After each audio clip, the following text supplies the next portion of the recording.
Ángel Villena, en primer lugar, enhorabuena por Berlanga, vida y cine de un creador irreverente. Este libro publicado por Tusquets, y también enhorabuena por ese premio Comillas que ha concedido el jurado por su minuciosa reconstrucción de la vida y obra de un cineasta que supo radiografiar la sociedad española. ¿Hasta qué punto, Miguel Ángel, ese cine de Berlanga que tanto nos gusta es una radiografía de los casi 50 años de la sociedad española entre esa pareja feliz en 1951 hasta París-Tombuctú en 1999? Bueno, yo creo que es difícil comprender la sociedad española de la segunda mitad del siglo XX sin ver el cine de Berlanga. Pero no solo lo digo yo, quiero decir, historiadores, cinéfilos, gente que ha estudiado, digamos, la cultura española, reconoce que es fundamental ese cine de Berlanga que abarca, como tú bien dices, toda la segunda mitad del siglo XX. Además es que yo creo que lo que radiografía Berlanga no es tanto la historia con mayúscula, los grandes acontecimientos, los grandes líderes, no. Lo que radiografía Berlanga es la vida cotidiana en esa segunda mitad del siglo XX en España. Estoy pensando en esa pareja feliz, con toda esa ambientación de un Madrid todavía con muchos tranvías, pocos coches, con concursos de la radio, un Madrid de azoteas, es 1951, y paso ahora a París-Tombuctú, que ya es una película en color, en Peñíscola, una Peñíscola ya bastante turística, un tipo que quiere, digamos, huir del mundanal ruido como es Michel Piccoli. Quiero decir, yo creo que Berlanga sirve para reconocernos la gente que hemos vivido en parte ese periodo y sobre todo también las generaciones jóvenes, esto me lo contó Santiago Segura con el que hablé para la biografía, las generaciones jóvenes, si se acercan al cine Berlanga, van a descubrir cómo era este país en la época de sus padres y de sus abuelos, y eso me parece magnífico.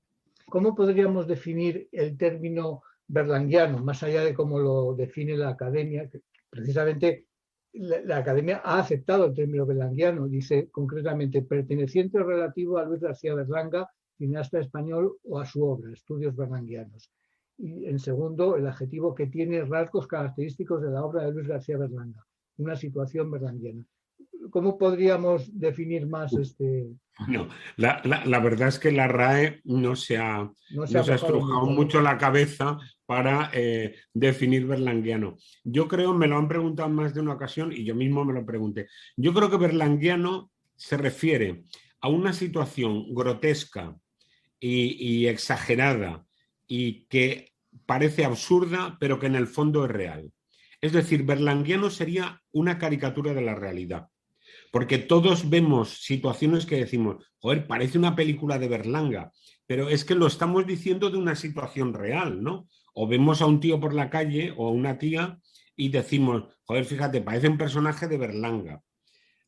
Lo que estamos diciendo es que está exagerado en sus rasgos, esa cosa grotesca o esa cosa esperpéntica, pero que es real, como la vida misma en realidad. Berlanga yo creo que era un gran caricaturista de la realidad, es decir, reflejaba la realidad pero exagerando los rasgos.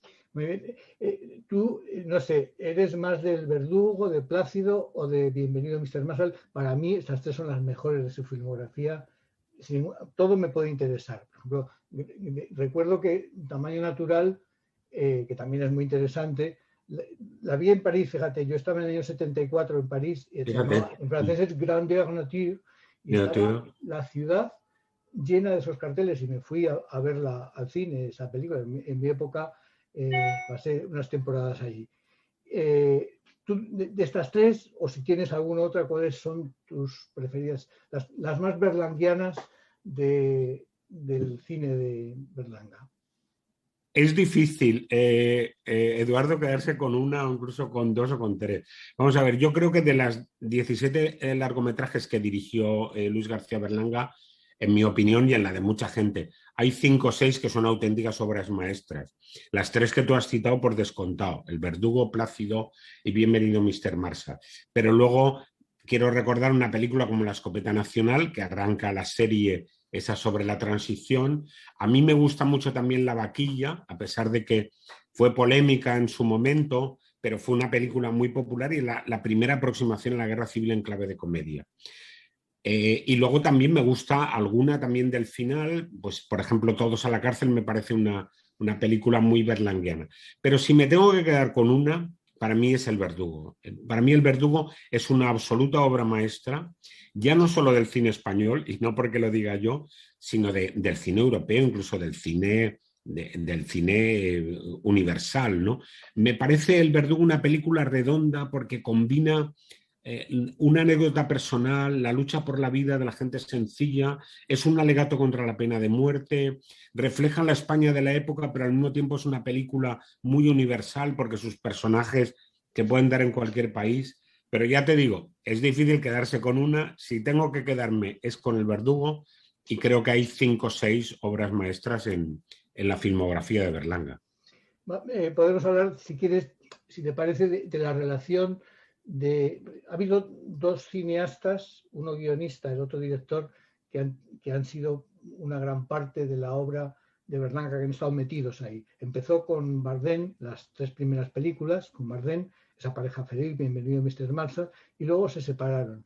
Hay una anécdota acabamos de hablar de Vicente Blasco Ibáñez, de la serie. Me parece que Berlanga quería, bueno, me parece que lo dices en tu libro, que quería que estuviera Javier Bardem en uno de los papeles, incluso creo llegaron a hacerle un contrato. Sí.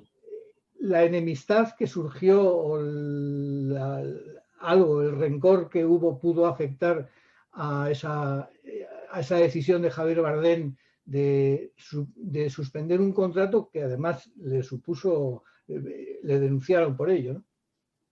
Sí, bueno, Berlanga en sus memorias, sí que comenta que pudo haber algo de resquemor por parte de Javier Bardem, sobrino de Juan Antonio Bardem, a la hora de finalmente no aceptar el papel de Blasco Ibáñez en la serie.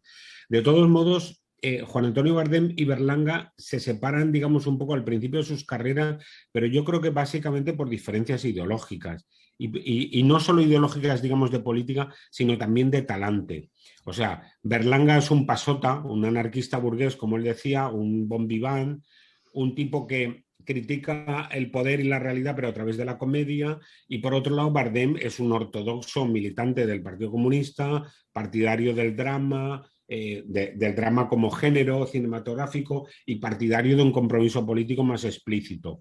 Entonces yo creo que esos talantes acabaron separando y algunas desavenencias, digamos, concretas, acabaron separándolos. De todos modos, yo, con la gente con la que he hablado para la biografía, que conocieron a los dos, todo el mundo me ha subrayado que ellos mantuvieron su amistad durante toda su vida, es decir, no dejaron de hablarse. De hecho, también encontré que en los últimos años de los dos, Bardem murió, si no recuerdo mal, un poco antes que, no, o un poco después que Berlanga, No me más o acuerdo. menos por la misma época, no lo tengo ahora en la cabeza, pero lo que te digo es que en los últimos 20 años, digamos, de vida de los dos, participaron en muchos homenajes, en coloquios públicos, es decir, siempre hubo, y de hecho Bardem también en sus memorias y en declaraciones reconoce por un lado el talento de Berlanga y por otro lado ese pozo de amistad que quedó para siempre, y Berlanga lo mismo, ¿no? Es decir, sus caminos se separaron, pero ellos mantuvieron ese afecto y esa relación amistosa. A partir de la separación de ellos, el gran guionista de Berlanga es Azcona, Rafael Azcona. ¿Ves alguna diferencia esencial entre el cine hecho junto a Bardem y el cine escrito junto a Rafael Azcona?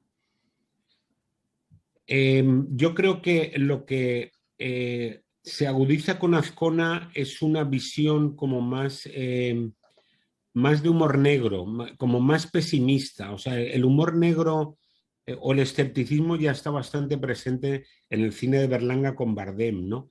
Pero yo creo que Azcona lo que le añade es mala uva. Le añade, que decir, yo creo que Azcona era un tipo con mucho vitriolo y entonces yo creo que eso se lo añade Berlanga. Bien es cierto que yo no veo tampoco grandes diferencias entre su época de colaboración con Bardem y con Azcona, salvo esto que te digo, de reforzar un poco la mala uva o el humor negro. Lo que sí que veo un corte fundamental en la filmografía de Berlanga es cuando deja de colaborar con Azcona. Es decir, en 1987, Berlanga, después de la vaquilla, filma Moros y Cristianos en 1987. Ya es la última, exacto, un relativo fracaso. Ya es la última película en la que el guión lo firman Azcona y Berlanga. Digamos que ya, como que ese tándem ya está un poco agotado, y la siguiente, que es Todos a la cárcel, ya está sin Azcona. Entonces yo creo que se nota, o sea, en Moros y Cristianos ya se nota el final de una etapa con Azcona, y en Todos a la cárcel y luego en París Tombuctú también se nota quizá la ausencia de Azcona en el guión, ¿no?